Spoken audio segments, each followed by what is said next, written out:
जयराम जी की क्या यही ज्योतिष है। इस कड़ी में आज मैं 16वें भाग में चर्चा करना चाहता हूं कि दुख के बाद सुख आता है और सुख के बाद दुख आता है। यह निरंतर प्रत्येक व्यक्ति के जीवों के साथ ये होता रहता है। हम उसको ठीक से समझ नहीं पाते हैं या सही संरक्षण नहीं मिलने के कारण उस प्रकार के अनुकूलता नहीं बनाते हैं, इसलिए हमें दुख में दुखी होना पड़ता है और सुख में सुखी हो जाते हैं। मेरे जीवन में जब मैं बाल्यकाल में पृथ्वी पर आया तो चंद्रमा की महादशा थी, राजयोग था, परंतु यह केवल 2.5 वर्ष के लिए था। इसके बाद मंगल की महादशा आई। मंगल भी मेरा भाग्येश और चतुर्थेश होकर के सिंह लग्न में सूर्य के साथ है, इसलिए यह दशा भी सर्वोत्तम दशा थी। परंतु इस दशा में बाल्यकाल में मेरे बालों में आग लग जाया करती थी और पिताजी एक तांत्रिक के पास गए। उन्होंने कहा एक दिन तुम्हारा पुत्र राजा होगा। फिर तो पिताजी कभी किसी ज्योतिषी के पास गए नहीं, लेकिन उन्हें लगा मेरा बच्चा एक दिन बहुत बड़ा व्यक्ति बनेगा। हर पिता की यह सोच होती है, मेरे पिता का भी यह सपना था। इसके बाद राहु की दशा आई। जब मैं केवल 10 वर्ष का हुआ तो राहु की दशा आई। 18 वर्ष मुझे इस दशा के विपरीत बातों को भोगनी थी। केवल मैं 10 वर्ष का था और 28 वर्ष तक यह दशा रही। इस दशा में ही मुझे शिक्षा मिलनी थी, विवाह होना था, संतान होनी थी, सारी बातें होनी थी, परंतु जो है दशा की वजह से मुझे वो नहीं मिल पाया जो हमें मिलना चाहिए था। 1999 यहां से मेरे जीवन में बृहस्पति की महादशा शुरू हुई। बृहस्पति मेरे जीवन की वो दशा है जो सुखद अनुभूति दी है। बृहस्पति की वजह से मुझे दाम्पत्य सुख मिला, क्योंकि बृहस्पति की पंचम दृष्टि दाम्पत्य क्षेत्र में है। और मेरी अगर आप कुंडली देखेंगे तो कुंभ राशि है, यहाँ का स्वामी शनि नीच का भाग्य में विराजमान है। लग्न में सूर्य मंगल राहु है, सप्तम भाव में केतु है। इन तमाम ग्रहों को देखने के बाद कोई भी व्यक्ति कहेगा कि दाम्पत्य सुख नहीं है, और वास्तविक बात भी यह है।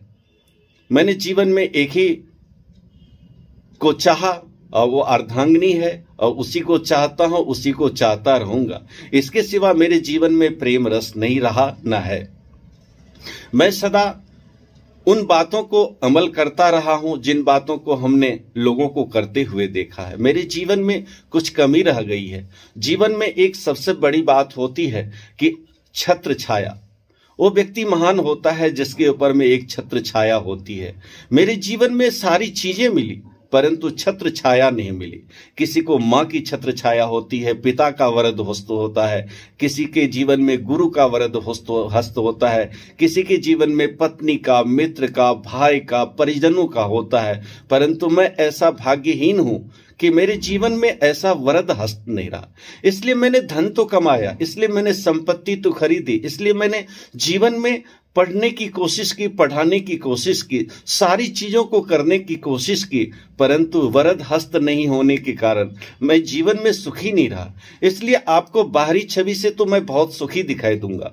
मेरे पास सब कुछ है, ईश्वर की असीम कृपा है, सब कुछ मिला जितना चाहिए था। क्योंकि इस संसार में यह कहना कि बहुत कुछ मिला, यह संतोष की बात है। जहां पर आप अपने आप को ब्रेक लगा देंगे, इनफ कह देंगे, जहां पर आप अपने आपको संतोष कर लेंगे, वहीं पर अति हो जाती है। और जब तक ये बात नहीं आती है आपके जीवन में, तब तक अति नहीं होती है। इसलिए लोग जो है भटकते रहते हैं, क्योंकि किसी भी खेत को अगर मेड़ बना दिया जाए, फिर पानी डाल दो तो पानी रुका रहता है, वरना पानी तो बहता ही रहता है। मानव का जीवन भी ऐसा ही है। इस जीवन में आप चाहे कितना धन कमा लो, कितना पढ़ लो, कितने बढ़िया कपड़ा पहन लो, कितना आनंद ले लो, कितना बढ़िया भोजन कर लो, पर इन समस्त चीजों की गरिमा तो क्षणभंगुर है। जहां पर आपने यह कह दिया कि प्रभु आपकी असीम कृपा है, वहीं पर एक संतोष होता है और प्रत्येक व्यक्ति को वहीं पर संतोष कर लेना चाहिए। मैंने जीवन में सब कुछ प्राप्त करने के लिए 2 तरीके अपनाए। एक तो जीवन में जो मैंने देखा उनका अनुकरण किया। वरद हस्त नहीं होने के बावजूद भी मैंने कोशिश की कि मैं इन चीजों को कैसे प्राप्त कर सकता हूं, और प्राप्त करने की कोशिश की और मिला। मुझे जो भी मिला वो मेरी कोशिश से मिला। और मैंने उसके लिए अथक परिश्रम किया है। मैं जीवन में संगीत के क्षेत्र में आया तो बहुत मेहनत करनी पड़ी, बल्कि मुझे किसी प्रकार का पारितोषिक इनाम नहीं मिला। मैंने जीवन में पढ़ने के लिए बाल्यकाल में जो भी ग्रंथ पढ़े थे उनको बाद में मैंने निखारने की कोशिश की। जब मैं 40 वर्ष का हुआ तो नेट की दुनिया में आया और फिर पढ़ने की कोशिश की। लेकिन एक बात ध्यान दें, जीवन में कोई भी व्यक्ति तभी उठता है या तभी वो सफल होता है जब उसके ऊपर वरद हस्त होता है। आप चाहे कोई भी देख लो, राजनीति में देख लो, चाहे आप शिक्षा जगत में देख लो, चाहे आप मीडिया जगत में देख लो, चाहे आप संगीत जगत में देख लो, चाहे आप अभिनय के क्षेत्र में देख लो, किसी न किसी व्यक्ति को वरद हस्त मिला है। और वरद हस्त मिलने के बाद एक ऐसी छत्र छाया होती है जिसके नीचे वो मस्त रहता है। इसलिए मैं अपने तमाम अनुयायी ज्योतिष प्रेमियों से यही कहना चाहता हूं, माता पिता का आदर, गुरुजनों का आदर, भाई से मिलकर रहना, परिजनों से मिलकर रहना, पत्नी से मिलकर रहना। जीवन में मिलके रहोगे, वरद हस्त बने रहोगे तो सुखी रहोगे, वरना सब कुछ तो मिलेगा परंतु स्थिरता नहीं मिलेगी। बृहस्पति की पूर्ण कृपा थी मेरे जीवन में और 16 वर्षों के लिए यह दशा आई। 1999 में मैंने एक जजमान की पूजा करी थी और यह सोचकर पूजा करी थी कि मेरा 2-4 महीने का गुजारा चल जाएगा। लेकिन मुझे बाल्यकाल में यह पता था कि अगर यज्ञ इस प्रकार से किया जाए तो उसका परिणाम मिलता है, क्योंकि आप सब जानते हैं कि मंत्र के अधीन देवता हैं और मंत्र ब्राह्मणों के अधीन है। कोई भी व्यक्ति, कोई भी ब्राह्मण मंत्र का प्रयोग करेगा तो देवताओं को आना होगा। हम आपने कथा सुनी है, कुंती ने भी अपने उन मंत्रों का प्रयोग करा था, इसलिए कर्ण अवतरित हुई, क्योंकि मंत्र से देवता बंधे होते हैं और मंत्र का जब भी सटीक प्रयोग होगा तो उसका परिणाम भी मिलता है। सो मैंने जो बाल्यकाल में प्रक्रिया देखी थी उस प्रक्रिया का हमने प्रयोग किया स्वचंडी के माध्यम से और निराहार रह करके उन तमाम विधियों को अपना करके, और उसका परिणाम यह हुआ, उस जजमान को कन्या मिली और उसने मुझे सारी चीजें दी। उस सच्चंडी के प्रभाव से जिस किशनपुरी धर्मशाला दिल्ली गेट मेरठ में मैं आज भी हूं, 1999 में मैं आया और यजमान मुझे पकड़ कर लाए। इसमें भी एक छोटी सी घटना है। इसी धर्मशाला में पहले मैं किराए पे रहता था और संजोग से मुझे 50,000 पूरे करने थे, उसमें 500 रुपये कम थे और अगर मैं 500 रुपये लाला को दे देता तो 50,000 पूरे नहीं होते। इसलिए उन्होंने मेरा टीवी गिरवी रख लिया और धर्मशाला, मुझे यही धर्मशाला छोड़नी पड़ी।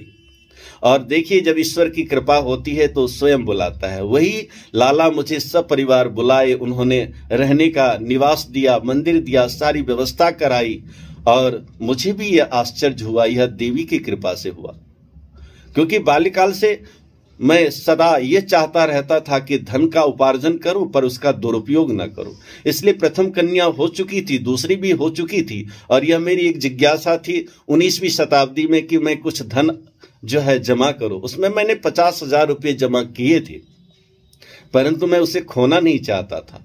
मैंने जीवन में धन तो कमाया परंतु सादगी से गुजारा किया, क्योंकि धन की क्या गरिमा होती है यह मैंने बाल्यकाल में देखी है। गरीबी क्या चीज होती है, रोटी क्या चीज होती है, बिस्तर क्या है, वस्त्र क्या है, जीवन क्या है, सारे दुख हमने देखे थे। इसलिए मैंने धन तो कमाए पर उसका दुरुपयोग नहीं किया। जब बृहस्पति की दशा आई तो ये निवास मिला और इसके बाद फिर हमारे जीवन में स्थिरता भी मिली और इनकी वजह से मैं सर्वप्रथम जो मेरे पास कमाई हुई उससे मैंने एक हारमोनियम खरीदा और हारमोनियम खरीद करके संजोग की बात देखें, उस समय मेरे पास इतने काम आए जो मैं दूसरे पर आधारित रहता था, आज मैं दूसरे को काम देने लगा और देने की प्रक्रिया की भी मैं चर्चा करूंगा आगे चलकर। आज मैं इन बातों को यहीं पर विराम देता हूं। जयराम जी की नमस्कार।